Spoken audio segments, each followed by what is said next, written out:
Look for it, find it, make it your own. It's the Get Thrifty Podcast. Hey Thrifties, welcome back to the Get Thrifty podcast brought to you by ARC Thrift Stores. ARC Thrift Stores is a nonprofit thrift store chain, and I am your host, Maggie Civic, and we are all about sharing everything that has to do with shopping secondhand. So if you're part of our unique thrift culture, please contact us. We would love to promote your business, your social channels, and share your stories and advice with our listeners. As always, find us on Instagram and YouTube at ARC Thrift. Ladies and gentlemen, please welcome Sheri to the show all the way from New York.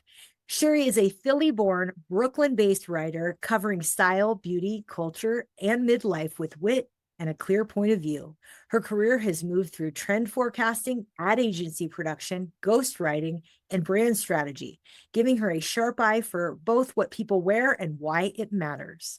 She is a contributor to The Ageist and the creator of Cool Best Friend. And yes, we're going to ask her all the questions. This is a platform dedicated to style, friendship, and living well without overthinking it. She's inspired by the ease of the 70s, the instinct of the 90s, and the endlessly watchable style of New York City. I know, I love it. Say Goodbye to Ordinary, Cool Best Friend, or CBF, is not your average shopping service. It's your exclusive backstage pass to the world's most coveted fashion destinations. Discover hidden gems you'd never find on your own, explore luxurious boutiques that radiate sophistication, meet local designers whose creations are ahead of the curve, often before they even hit the runway. This isn't just shopping, it's cultural adventure. Sheri, so excited. Welcome to the show. Thank you. That was such a nice setup. I appreciate it. You have a great bio. I mean, it's so easy to write these bios when it's something so fabulous. So welcome to Colorado from New York virtually. Thank you. Thank you. Let's start with your social handles so that people can follow along as they listen today. Okay. I'm really like most active on Instagram. Cool Best Friend NYC. Amazing. And we Yeah. got to hear the history of that. But before we go there, since you are inspired by the 70s, you love the 90s, definitely did thrift in the 80s, give us the backstory. We kind of want to understand how you found secondhand and New York.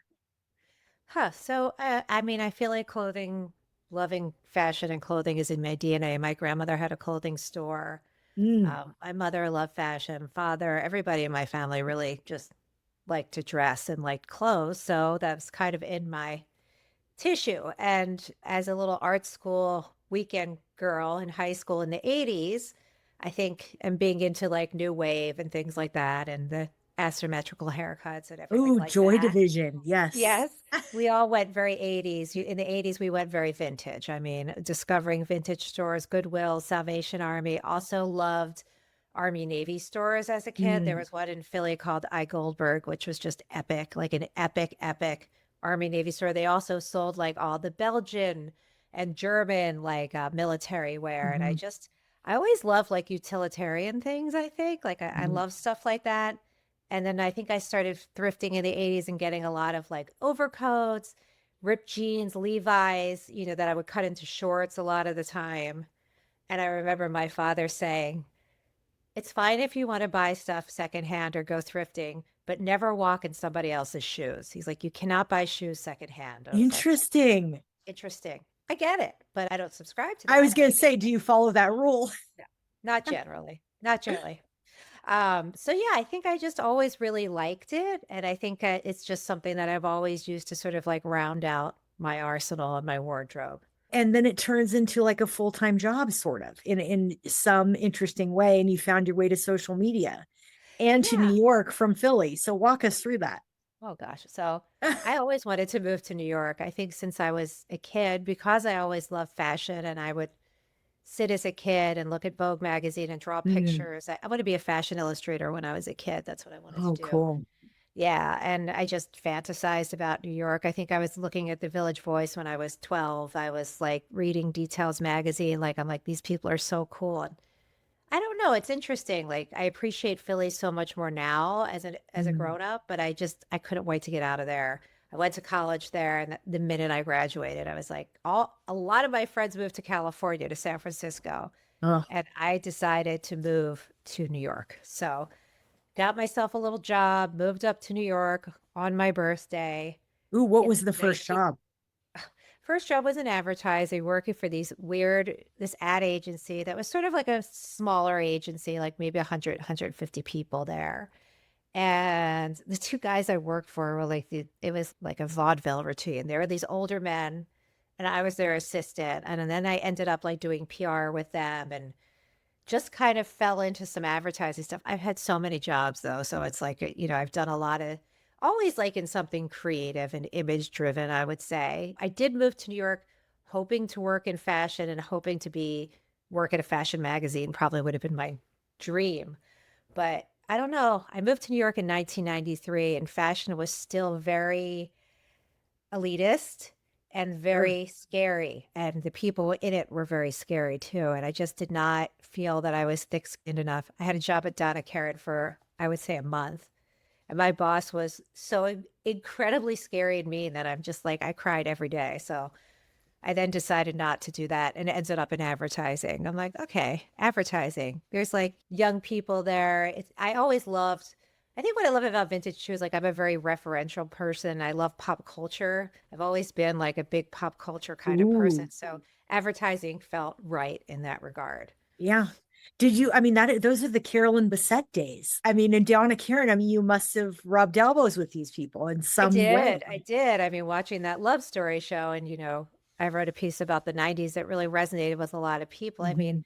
and I can't. I'm not glamorizing it, but the '90s in New York were a really. I feel so lucky that I was in my 20s and my early adulthood in New York at that time because it was such a creative time. There were so many things happening in New York. You had hip hop happening. Mhm. New York hip hop, the golden days of New York hip hop. Um, Yeah, there's that that was new Run amazing. DMC documentary just came Yes. out. Yes. Yes. Yes. But I'm talking, you had like Nas and the Fugees and like all this hip hop happening in these small clubs that you could go see music. And then you had fashion was just, magazines were still really healthy. Print Mhm. magazines were healthy. You had the 90s supermodels that like Kate Moss and, Linda Evangelista. And like fashion was really having a moment. And you also had like the Carolyn Bessette style, which I really love, like that very minimalist 90s style. That was Mhm. my style. I wore a lot of sleeveless turtlenecks and the little flared cropped pant with like a little Adidas slide, or I went more into the slip dress territory of like, Mhm. Courtney Love style, Liz Fair Oh, style. Like you had all that. yes. So you had the baby barrettes and the slip dress with the slides and the baby tees and you had Sophia Coppola here doing X large and there was like skate culture here. There was a lot happening. It was just a very healthy creative community. New York was still, listen, I mean, anyone who will tell you that New York was not expensive ever. I mean, New York was always expensive, but Always, right? Yeah. you could afford to live here. I mean, my first apartment, I slept in the living room on a futon. That was my bedroom. I shared a one bedroom. We each paid $500 a month. Wow. So, but it was a really exciting time Mhm. for creativity in New York. And New York was really enjoying post 80s New York, coming out of things like the AIDS epidemic. It just felt like a really fun place to be. It was a really fun place to be. So I feel very fortunate that I was there. And vintage played very heavily into that world too, because Interesting. Okay. you started having like Prada coming up in the 90s, which was doing what people would call like the ugly chic clothes, which were like these geometric prints in the kind of 70s colors, like the avocados and Oh, that my mustardy favorite. color. Yes. And then you had grunge with like Kurt Cobain, and he was wearing those fuzzy mohair sweaters, the Mhm. vintage sweaters. So there was like that was a big part of the styling, I think. And you could go in New York, vintage was still really affordable. Like I should clarify, like I know there's a difference between vintage and thrifts. Like I know that there Sure. are different things. I guess I do both. I love both. So you could go thrifting in New York for a song. You could get everything you needed cheap and find all the things you want. I used to buy like those lace slips all the time at Oh, the so Salvation Army. gorgeous. And Yeah. like I'd get like 10 of them for like $12, Yeah. They didn't know what they had. Yeah. No, they didn't. They didn't. But you've watched that change and that whole, tell us about that, like enjoying the change. I definitely want to dig into the 90s because Yeah. it speaks to Yeah. my heart. And I have to ask you about the Devil Wears Prada too, Okay. which we need to talk about because that's like Okay. filmed right there. I'm sure you saw some of it. But like, how has it changed and what's it like today?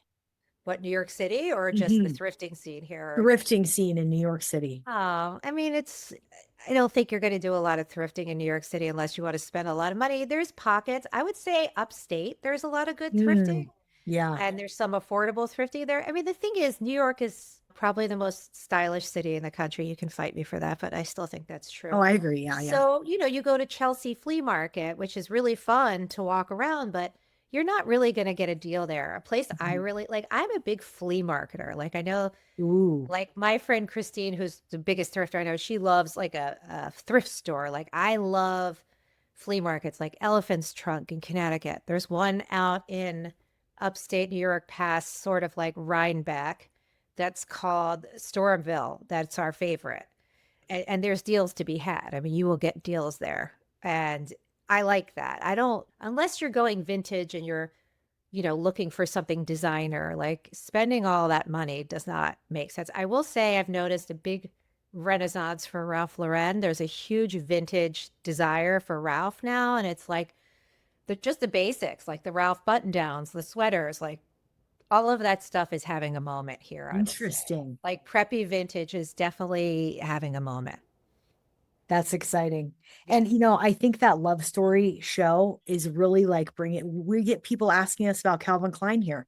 We haven't had anyone ask us about that brand in 20 years, Yes, we Well, can have Calvin it. was like major. It wasn't, it was the beginning of his, brand odyssey. But Calvin was, like Calvin Klein, Ralph Lauren, Donna Karan, like they were the big designers, the high-end designers at the time. I mean, Calvin used to make ready-to-wear clothes, but like really high-end, not just jeans and underwear. Mhm. So Yeah. he became known later for that. But he was the king of minimalism in America. It's fascinating. And Yeah. it really is. You're in the hub of fashion right there in New York City and watching it change. And now you're in Brooklyn. So walk us through what your career is like, the business, cool best friend. How did we get here?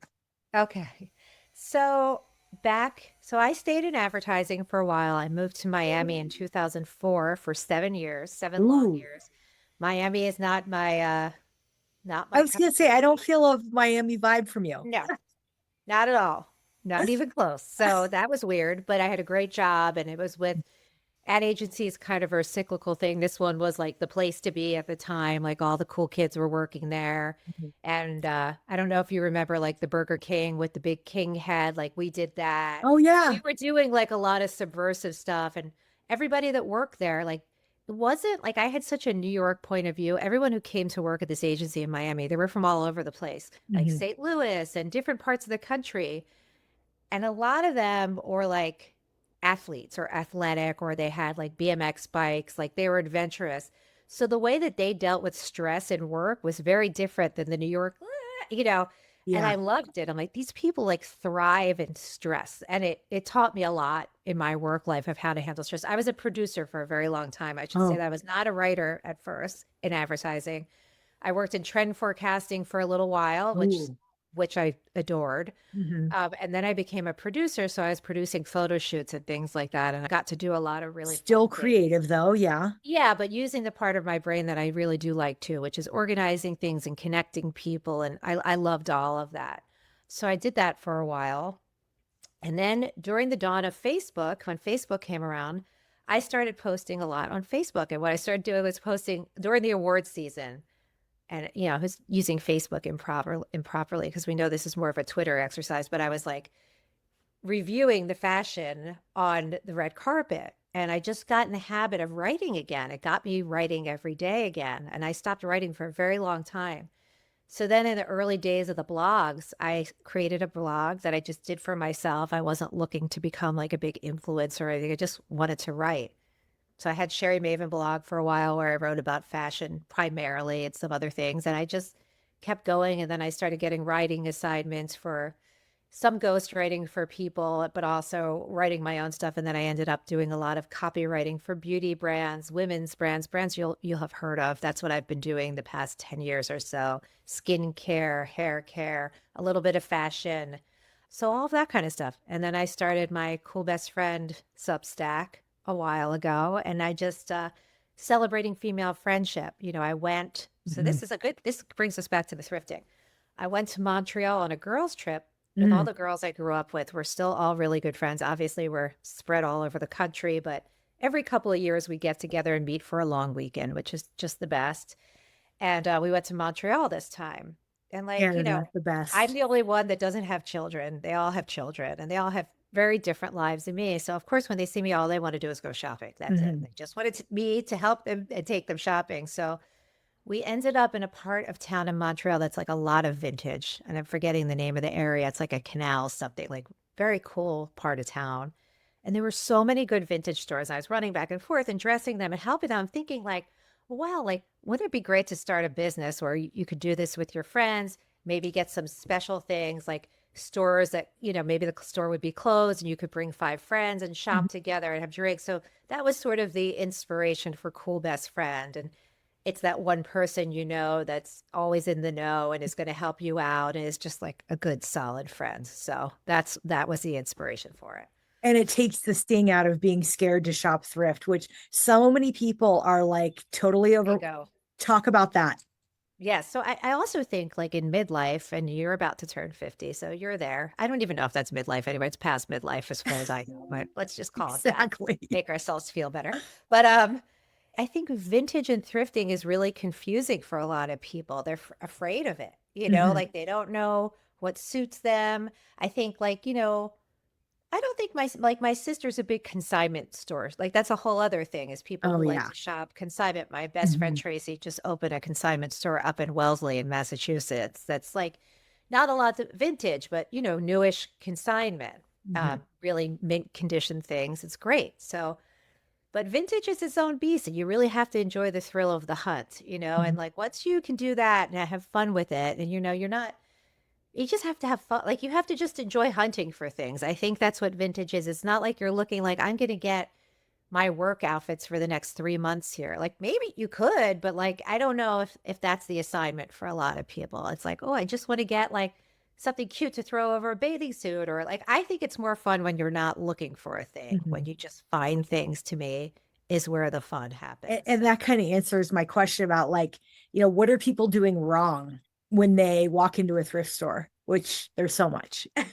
I think they're judged. Like, I mean, I can't, everybody, all my friends are pretty thrift store fluent, but I think like if you're having a new experience, maybe you're like, oh, it smells weird in here. You know what Yeah. I mean? And Yep. sometimes it does. Like, that's a thing, but I think you have to go in there and just have, I don't know. I know I have an editorial eye, so I can kind of key in on things right away when I go in. But I think you should just enjoy being in there the way you enjoy browsing through a bookstore. Mhm. Maybe you're going to find a book that you weren't thinking about, or if you like vinyl, when you go to like, it's really the digging that is the fun, The I fun think. part, the treasure hunt, Yeah.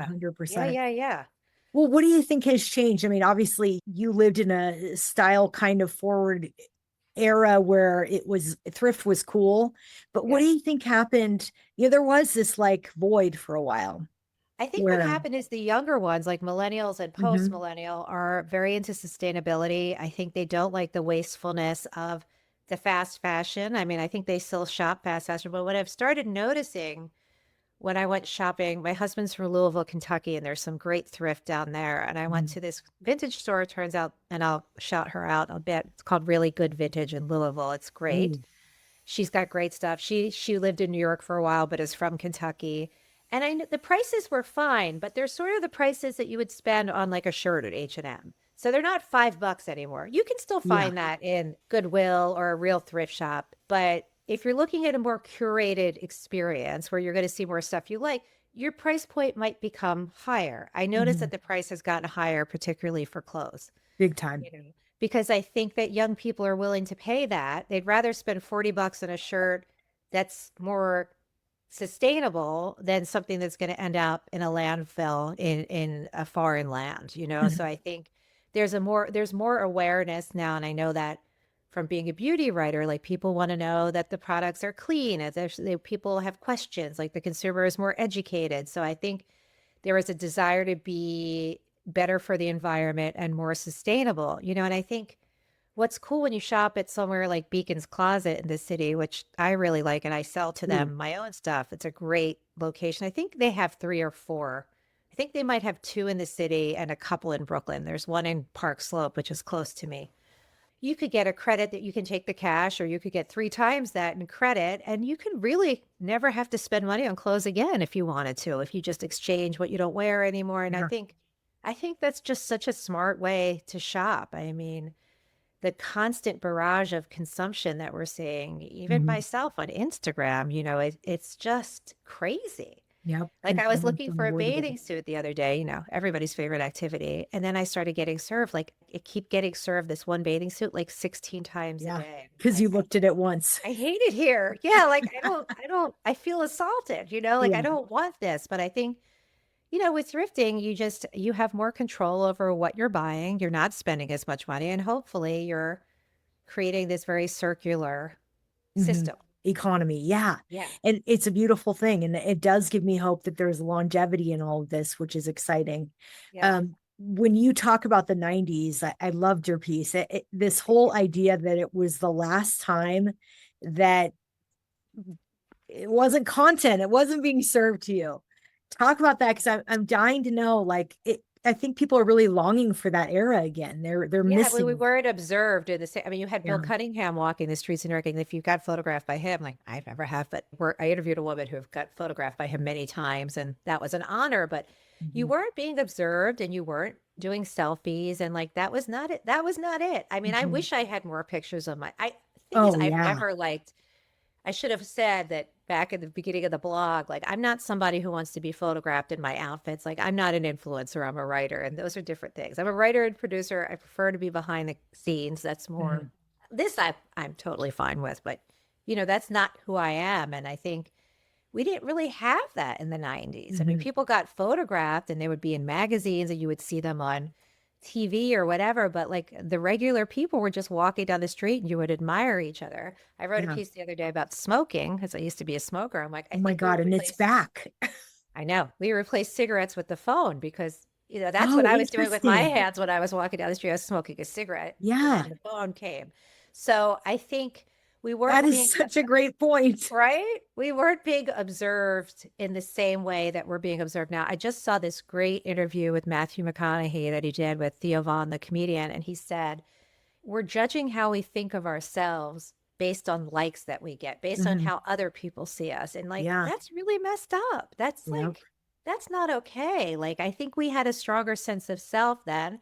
We would, we'd get our inspiration from people we saw on the street, or you would look at the way Kate Moss used to dress. I mean, I know the 90s were problematic for body issues, and we all know it. You can't ignore that. But Sure. that kind of off duty, very effortless style, like the best. Like, you Mhm. can't beat it.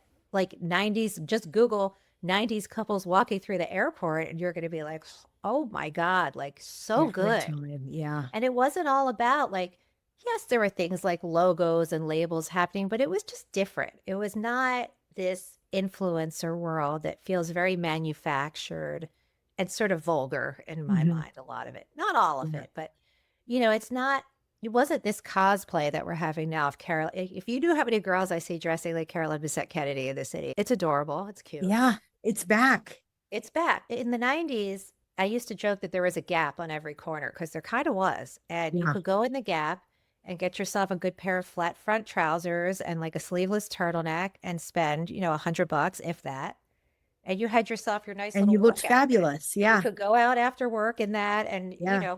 I have never been, yeah, like I think some people think like, oh, she's got funky style, but I really do like, at my core, I do like simpler silhouettes and shapes. That's where I feel happiest.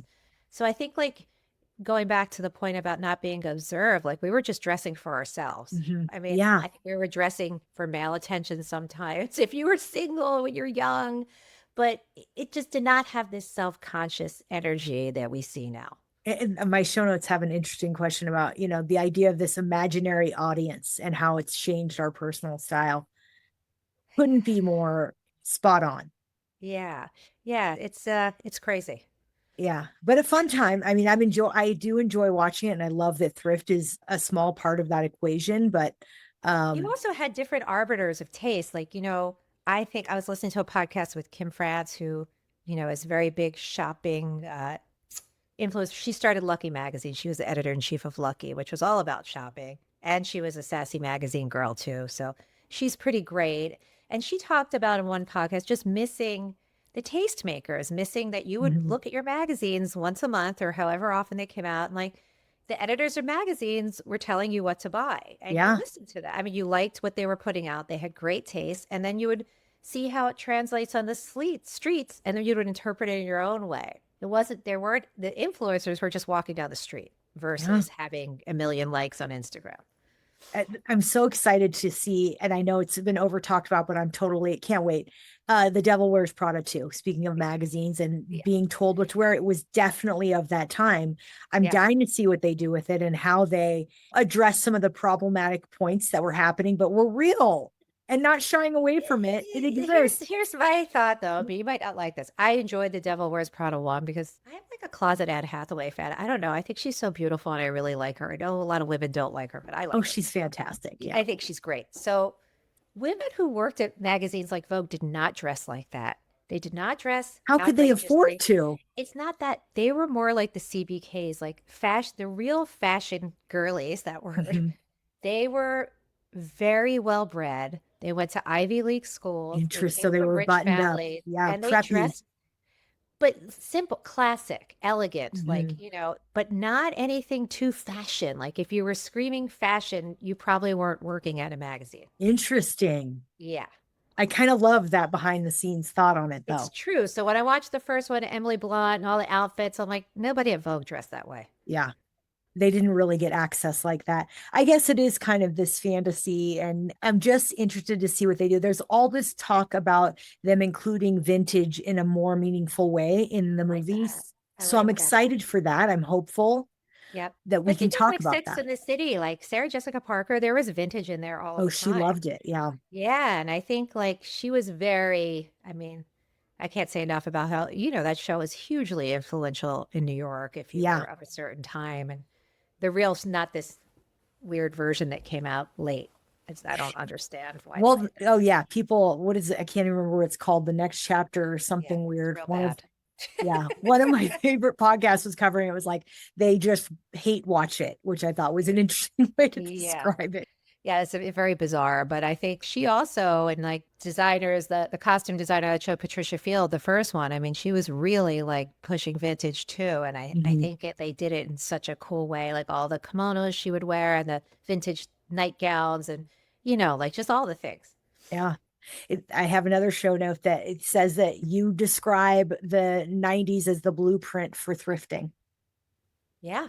And I mean, that couldn't be more accurate. You've definitely described it in everything we've just talked about, that it really is, how to do it right. It's pretty fascinating. There's a good thrift shop in my neighborhood. I might have to get back to you with the name. I should come prepared. And the prices are really good, actually, which is shocking. I think it benefits some charities, but they had these flat front. Now, in the 90s, you were the flat front. Everybody in New York who went out at night, you had to have your going out top and your black pants. Like that was the look. That's what you Mhm. wore. Mhm. So the black pants were flat front, tab waist, and low on the hips. And now, like right now I'm wearing jeans that are high waisted. And Mhm. I've come around to that. But I tried them on at this vintage store because recently I lost some weight. I'm like, oh, I'll try these on. And I'm like, oh my God, these are so comfortable, the lower waist. I forgot that I really like the way that these feel. Like it's a good Yes. fit. So I bought them. So I'm like, okay, I'll wear them this summer. And like the 90s silhouettes, like even when I look back at it now, it's just the fashion is so good. I mean, Mhm. the Prada, like I'm talking when you look at the high fashion inspiration, Sure. it's beautiful. I would wear any of it. And then, of course, my next chapter is all talking about the 70s because that's really my sweet spot for thrifting. If I'm thrifting clothes, I'm primarily drawn to things from the 70s. Do you find that it's harder to find those 70s era things? I know. I think one of the most fun things about thrifting or vintage shopping is, when you go to something like a Current Affair, which is here, I don't know if you know what that is, but it's a big vintage fair and it's fairly high end, but it's really inspirational. Like a lot of designers will go or send their teams to source stuff for their collections and inspire it. So you'll find some amazing pieces. When you find a vendor who has your taste and you're like, oh my God, like this could all be in my closet, you find somebody that has like, I love like aspirationally, like 70s Yves Saint Laurent is one of my favorite things. Like it's Mhm. just everything is a home run. Like it's Uh, sexy, it's cool. I love the way it looks. It has a little bit of like like an androgynous vibe to it. You Mhm. know, like I love all of that. I love like 70s kind of like cool rock and roll kind of feeling stuff, you know, and then, you know, you find your people. I love like California looks from the 70s, like the Laurel Canyon 70s. And, you know, this is just all in my DNA. And I think what's hard now though is like the kids who are buying vintage, I don't know they have the context that I had. Like, you know, I think as a kid growing up in the 80s, I was listening to music from the 60s, you know, and my dad would play his music that he loved from the 50s music. I was not like a huge fan of, and I still am not, but like I came up on 60s music and I loved Frank Sinatra as a kid. And like I The had a doo-wop, sense yeah. of where I was from and where I came from. And I just think now, because of the immediacy thing and of TikTok, and if 5 minutes ago is too long ago, Mhm. it's really hard when they don't have that. That to me is what I loved about thrifting is like, what is the story of this piece? Where does it come from? Yeah. You know, like I collect these really weird vintage porcelain cats. I don't know why. My husband and I love these big white porcelain cats, which I could show you. So you live this secondhand decor too, not just in fashion. Oh yeah, like my favorite. Yes, a lot of the favorite piece I'm going to talk about is not a piece of clothing. So I like collecting that stuff, but I'm a very referential person, and because pop culture has always been like a through line in my Mhm. interests, and I love history. Like I like knowing about things. Like I love knowing all the different cultures and subcultures that were happening in the 70s. You know, like they're all like what inspired me in my life. So it's interesting. And I'd like to see like what the kids are buying, like what are they drawn to? Definitely What are not the they same into? things I'm drawn to, but you know, 70s is definitely my era. I think it's also my body type. Like I think suits me the best. Like I'm not a girl who looks good in a 50s silhouette. Not gonna wear like a really small waist with like a big skirt. Like that's just Mhm. not who I am. So I either go like mods, I like modish kind of 60s. I love almost all 70s and I love the 90s. Now, notice that I skip over the 80s almost completely. A terrible time for fashion. Yes and no. Like, you know, depending on who you ask, I have Mhm. bought some amazing, I go down rabbit holes. So there's this designer named Flora Kung from the 80s who did these really vibrant silk print dresses with the Mhm. best colors, like fuchsias and jewel tones. Because I do sometimes go, I like a print. Like I enjoy a good print, especially in the summertime. So I've bought a bunch of her dresses, you know, that definitely are 80s feeling, I would say. They could lean 70s, but they have an 80s kind of secretary silhouette. Mhm. But the 80s stuff with the big shoulders and all the, Oh my uh-uh. gosh. And everyone does an 80s party. Everyone. I know. My mother had an entire drawer of shoulder pads. Oh my, just Like, for extra. yes, that you would put in, like, depending on which, she would put shoulder pads in a t-shirt, which I think Oh is so wow. chic now. Like, my That's mother would wear, hilarious. you know, like to clean the house in a button-down shirt, she would put Yeah. shoulder pads in. So, Hmm. because that was the look, you know? I Oh, don't like shoulder pads. Like, that's not, my mom rocked the Reebok, the 80s Reebok oh, shoe until the yes. day she died. She loved it. Way too skinny of a foot line. Like, Yeah. mom, Yeah. you're gonna fall off those things. Yeah, but she Yeah. loved them. It's Yeah, the I thing. mean that's another point. Like my mother's clothes in the 70s, like I can see them in my head like clearer than any memory I could ever Yeah. have. And I loved all those like silk disco dresses that you wore, Oh like yeah. metallic shit. Like I The love wrap that. dress. Yeah. Oh, like that Studio 54 aesthetic is Yeah. very like Halston, and 70s New York is like, that's it Oh for yeah. me. Amazing. People are still trying to replicate it. I think so. Yeah. Our thrift stores are chock full of the 80s though. I had someone Yes. from the local TV station called and said, can you find me, and for men was very, it's still difficult because the fashion for men in the 80s was just terrible. We ended up finding him this oversized suit with shoulder pads, and we put like a teal colored t-shirt. It was very Miami Vice, but Yes. this is all the rage. Harder for men though. Women have an easier time of it. That's the other thing. I mean, we talked a little bit about workwear. One of my favorite things to thrift on earth are army jackets, army Mhm. pants, work shirts, Carhartt. Like I don't know why that stuff fits so well. It fits me really well. Like any army Interesting. jacket, I love the cut of it. It works really well on me. And I'm really happiest in like, I love wearing army jackets. I love the Mhm. army pants. I love camouflage pants. I love any kind of like those blue chore jackets, which have become sort of ubiquitous here in New York. But I like industrial clothes. My husband does too. So like we like looking for that stuff. We need a camera on the street so we can get pictures of all of I know, this, might have to, I'll do that. back So in the in a few 90s. weeks, supposedly, I say supposedly because everything changes, but my friend Christine Barbarick and I, she has a tiny apartment on Substack and she is the queen. You cannot walk down the street with that woman and not lug something home with her. She will find something Like you for will free put on the her. street. Yes. Not only will she do that, she will turn it over and then she will Google where it's from. Like she's in it to win it. I mean, she's known for this. You should follow her on Instagram. Yes. Christine Barbarick, Barberich. She was one of the founders of Refinery 29 and she's a good friend. She lives close by. And we went to Brimfield last year. Mhm. Brimfield is a major place for vintage thrifting. A lot of collectors go. It's not cheap. It's not a place where you would go to get Mhm. a deal, but man, is it inspiring. And we're going to do it again May 15th on Friday. If anybody wants to go, Oh, it's get in right touch around the with me. corner. Yes, but it's fun. My husband drives a Sprinter van and we go out there and we have like wine Load and up. cheese at the end and we load up and It's it's the amazing. most fun thing ever. So I think why did I even bring that up now? I don't remember because I'm having so much fun talking to you. Yeah, I mean, and I love this idea of going to different places that have these vintage. These didn't Yeah, happen years ago. Now they're like everywhere. But they're fun. Brimfield is iconic. People really Yes. save up for that. Yes, but I Mhm. love going I think one of the first things I do when I go to a city is figure out where the thrifting is, especially places like if I'm going to be in somewhere like Columbus, Ohio. Yeah, Ohio is notoriously great for well-priced thrifting. I mean, interesting. there is something in Ohio I've heard about that's like a miles long flea market that is like the best. I'll get back to you with where it Yeah, is. well, they have that 100 and some odd mile one that does run through, I think, Columbus, the I think longest that's the yard. one. That's what Yeah, I'm talking about. I've yeah. always wanted to go. And, or if you go somewhere like New Orleans or like I love in the Mhm. South, and I think Florida, oh my God, when I lived in Miami, one of the only good things about Miami is I found this. It was like a Jewish Federation thrift shop in Miami in kind of like a scrappy neighborhood. But, these older Jewish women would give their wardrobes Oh, and yeah, they had the best stuff.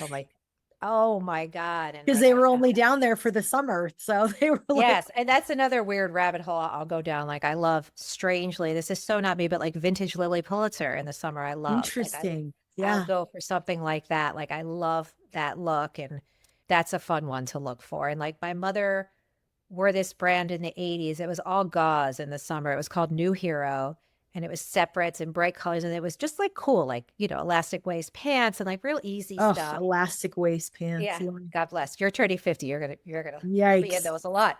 But so I went on Gem, which I don't know if I think it still exists. I haven't been on there once, an aggregator of all vintage online. And Interesting. I Okay. said, New Hero, and they started serving me all of these vintage New Hero pieces. I got like most amazing jumpsuit. I also collect jumpsuits. That's a big thing for me. The 80s jumpsuit is iconic. I know. Yes. But more of like I like the boiler suits, like the vintage men's, Okay. so I'll do So that and you're then okay with shopping online vintage too? yeah. I mean, talk to Christine about it. She's the queen of finding things on eBay is Yeah. great. And then there's a million places, but a good eBay haunt is always fun. Mhm. It's obviously more fun to do it in person. I think if you're a real collector, I think that's what's fun too, is like once you find something that you're looking for, it's always in the back of your head, like I'm always sort of on the lookout for certain things in my mind. Tell us more about one of the things I like about your content is you do a great job of highlighting upcyclers too, which Mhm. is just another offshoot of shopping secondhand. I think the best offshoot that there is. So I met this lovely woman, Rebecca Chamberlain, who was a designer for many years in New York. She's got great taste. This is what's great about New York. I was with my friend Siobhan and we were waiting for a restaurant to open for dinner because we're old now. We like the early bird dinner. So we're Heck like, oh, yeah. it's 5:30. Let's eat I'm dinner. looking forward to that in my 50s for sure. Yeah. So everybody in New York goes out early now. That's the other funny thing. But I passed by this store and it was like a collective of different things. So there Mhm. was somebody getting a haircut in there. There was vintage and this one woman's booth. I was like, oh my God. So she takes vintage men's shirting and she'll recut it for you. She'll put Oh, a cool. dart in it and it's just so cool. Like she'll take an old tuxedo shirt She'll cut the sleeves to a short sleeve and make it a dress for you. And it fits, you know, in the best possible way. Like she Amazing. understands how to take a vintage piece and upcycle it. I remember there was a while when River Phoenix's sister lived in the city, and she I had a love store River called Phoenix. He's my birthday buddy. Yes. the best. She had a store called Some Odd Jewels on the Lower East Side, and she was very early doing that. She would recut things that she found in Interesting. vintage Huh. for like modern bodies and everything else. And I started last summer playing around. I was in the Catskills for a couple months in the summer, and I would get all this vintage, and I started doing like custom embroidery on it. It's something I'm going to continue to play with because I'm not a designer.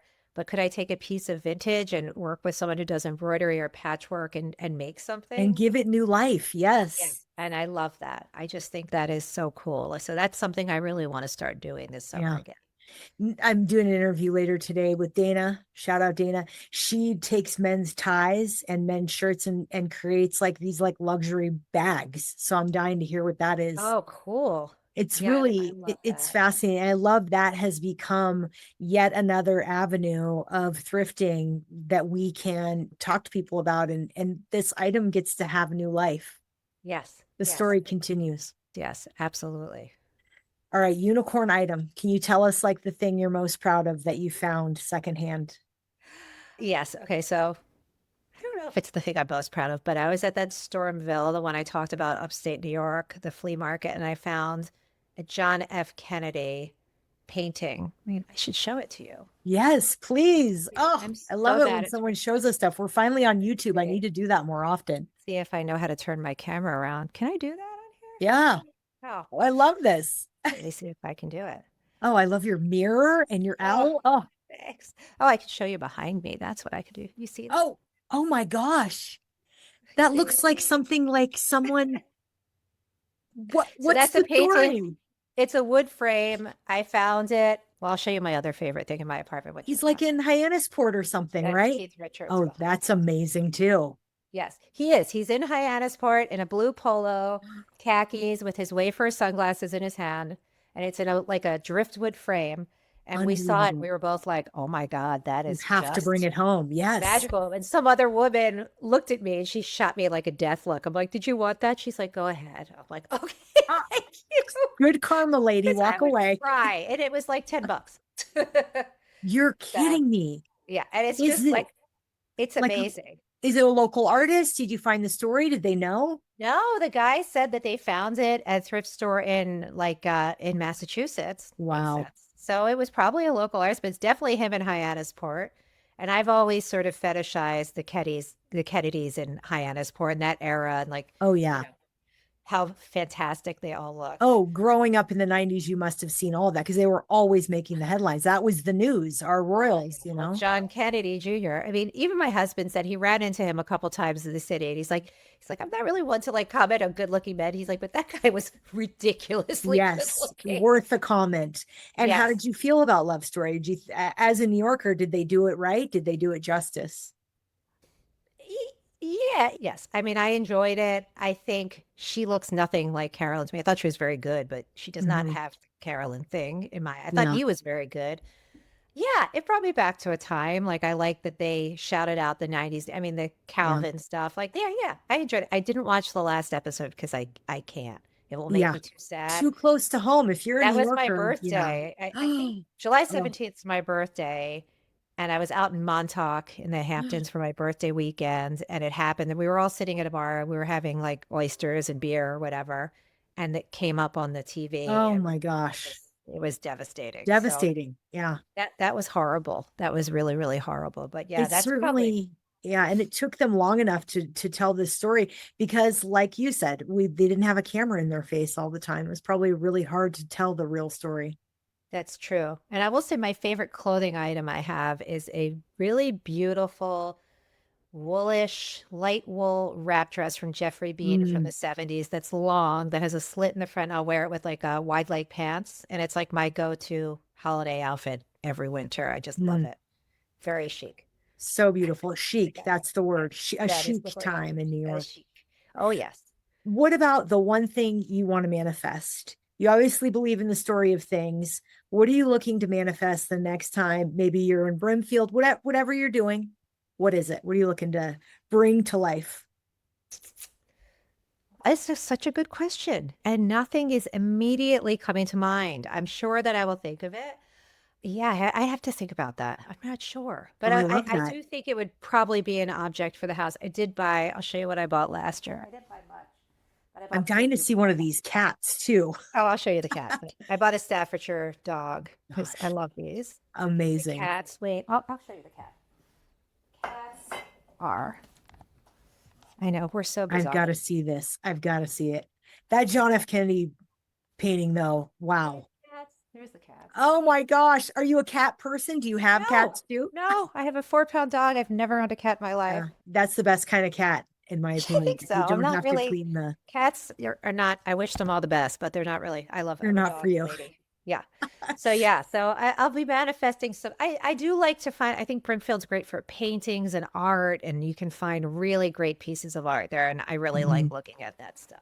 And with the Sprinter van, you'll bring back They quite a bit. ship too. I mean, that's what's nice. Oh, And wow. everybody there, you can take it to be shipped, which is awesome. That's incredible. Well, what's next for you? What can we, if people are going to start following you, they're going to be asking questions. I What's on the hope so. horizon? I'm going to keep writing. I mean, writing is my happy place. And, I'm working on Cool Best Friend being and offering consulting with stores and maybe even vintage stores and, Oh, and wow. people who need a little help with marketing. And that's what I'm really happy in a store. Stores make me very, very happy. Store people make me happy. And, Mhm. and I think that's where I grew up in a store and that's where I belong. So I think there will be something along those lines. Like I'm going up this weekend to work in my friend's consignment store for the weekend and help her with some merchandising and also just help with all the ladies that How come in. fun. How The fun. most fun. It doesn't feel like work. It really doesn't. It's just could not be more fun for me. I can't wait for people to follow along. Hopefully, this brings you some additional people that are there for the journey. You gave us one person to follow. Anybody else like that totally inspires you on social that we need to be following? Yes, wait, I wrote some stuff down. So Oh, great. allow me to peruse my notes. Yes. I really love, in terms of vintage stores, I said really good vintage. Dam Aged Vintage, DAMN Aged Vintage is out of Cold Spring, New York. She's got fantastic taste and wonderful things. Tab Vintage, Tabitha Simmons Ooh, is what like a a really great name. fun, Tabitha. We haven't heard that name in I know, years. so bewitched. Desert Vintage is just unbelievable. I mean, it's very high-end designer vintage, like Reese Mhm. and Paris is another one, like just really fun to look at what they pull in. The OGs, like what comes around goes around is great. My friend Christine Barbaric is just Mhm. absolutely And a that's with the fan. K at the end, Barbaric. No, Or like Barberich. And CH. her Substack is called A Tiny Apartment, and she talks all about small space living. That's her thing, and also a ton of thrifting. She just had a sale a couple weeks ago in New York, a live sale that was so much fun with all of her vintage finds. And, she literally was an editor for years, so she's got just the best eye. And that's what I really appreciate. I appreciate people's sensibilities and creativity of how they stage things, even like behind you, all this stuff. Like, I just love people's stuff. It's just And great. people being willing to share it. Yes. You know what? And on that note, you're the third person in the last 4 weeks I've talked to that's really big on Substack. For someone who's new to this, some of our different listeners, tell us about Substack. Okay. Substack. I think Substack originally had the best of intentions to be a place for it's a very warm, fuzzy place, I would Mhm. say, for Ooh, people to go. There is a nice lot of way to support describe. there. Sure. It is, but people support each other. They'll restack your posts, which means they'll share it with other people in their Mhm. networks. And it's a good place. There's some very big people in there now that you're obviously, you're not looking to compete with people who have, maybe you are, but there's big names on there now, like Mhm. journalists, ex-journalists who Oh, left traditional, the like, research quality is insane. but also like this guy, Aaron Parnas, who's a political reporter, and I he has love no him on experience. TikTok. Yes. The guy never stops and he Mhm. reports like unbelievable stuff. And it's like, Middle of the night when wow, he's sick as a dog, he'll be I on know. there. I mean, he's really good.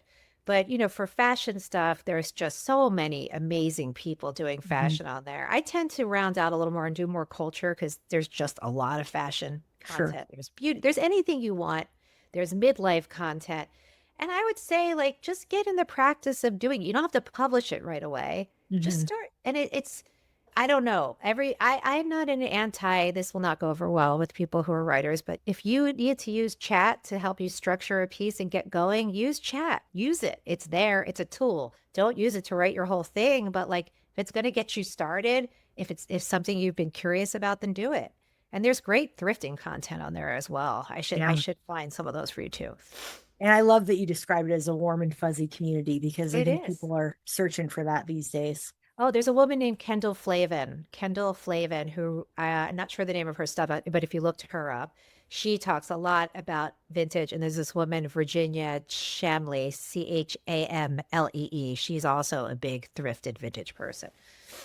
Okay, If go back. you had to look in your crystal ball before we wrap it up, I know your time is Yeah. precious, but Okay. what would you say is the future of vintage fashion and thrifting?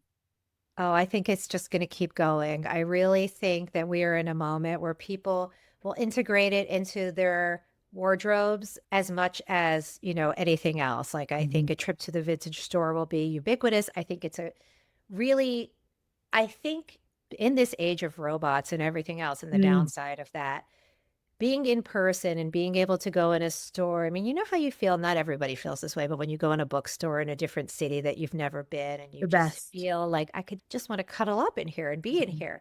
That's how I feel in a thrift or a vintage store. Like I really just want to explore it and be in it. Look at the things, think about their history and their story, that somebody loved this, it belonged to them, or somebody hated it and got rid of it. I don't know what the Yeah. story is.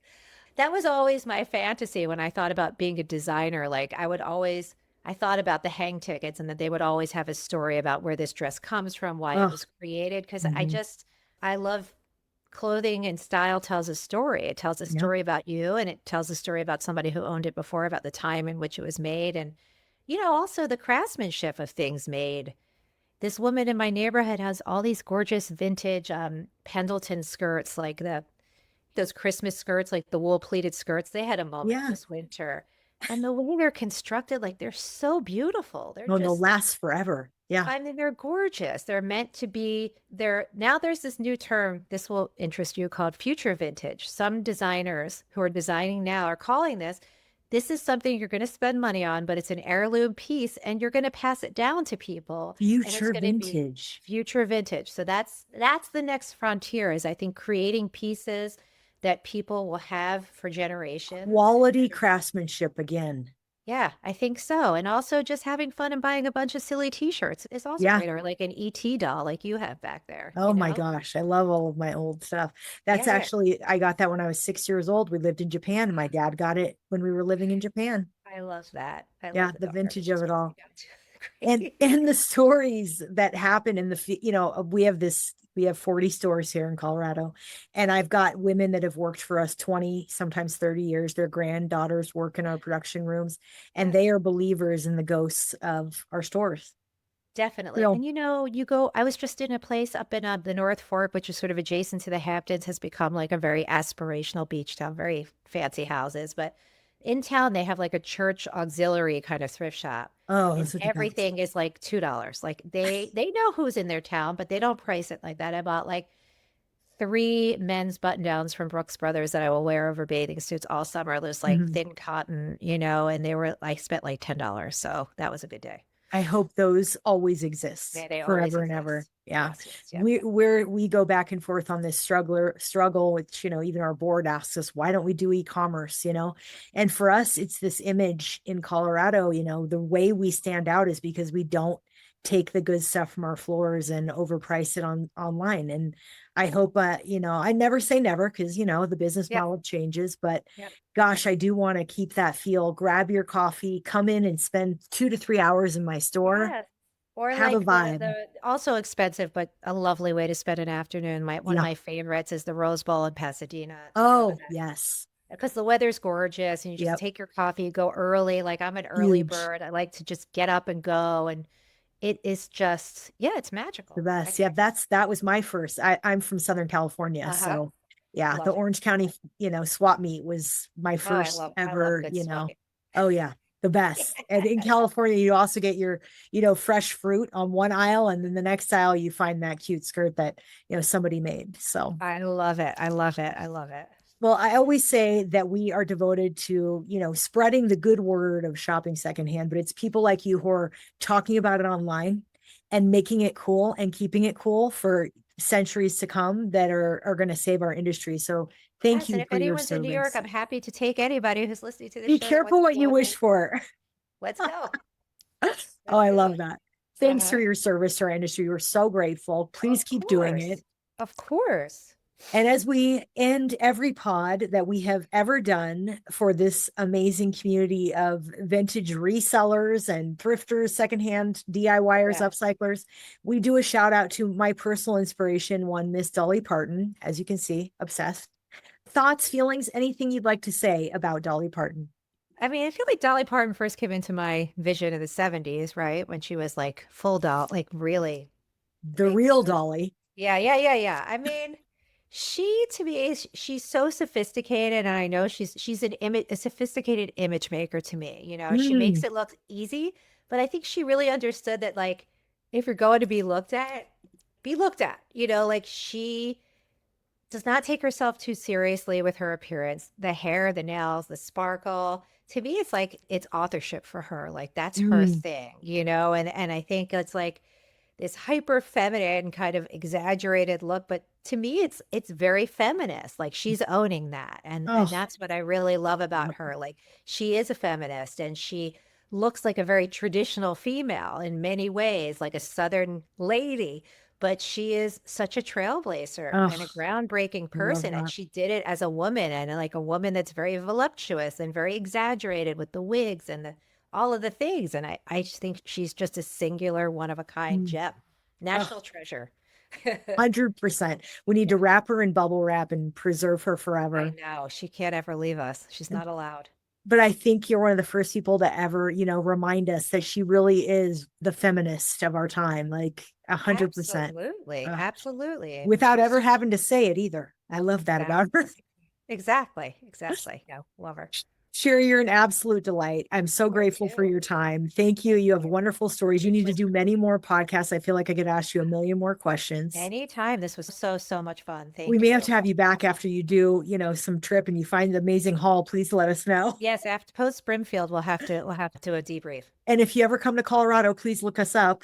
I shall. I do. And my niece is getting married there in January. So Oh, I will be out please. there. Yes, let me know. I love to do a special gift for my podcast guests. So I'll meet you. I'll bring you a list of my stores and a little gift, and I'll walk away and leave you alone. I Or promise. you'll hang out with me. Even better. That too. Now that I love it when Okay. I get the invite. Yes. Amazing. 100%. Well, Thank let you our so listeners know much. once again how they find you, how they follow you, and give you all the love and see what's next for you. Yes. Thank you. So you want me to give all my little things? Okay. So on Yep, let's do Instagram, it it. was Cool Best Friend NYC. My Substack, strangely, is called Unapologetic Woman on Substack because I could only change the name once. But if you look up Cool Best Friend on Substack, you will find me. I am there.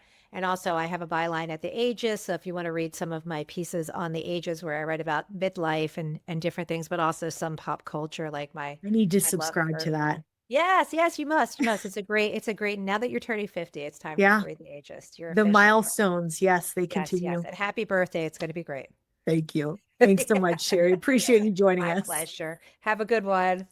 And Thrifties, thanks so much for tuning in once again to the Get Thrifty podcast. Reminder, save our pod and leave us a 5-star review about how funny, creative, and smart we are. And if you're part of this unique thrift culture, you know how to find me. I'd love to have you on the pod. You can find me on Instagram at Podcast with Maggie. And as always, please follow ARC on Instagram and YouTube at ARC Thrift, and now on TikTok at ARC Thrift Stores. Thanks so much and have a wonderful week. Hunt for it, find it, make it your own. It's the Get Thrifty Podcast.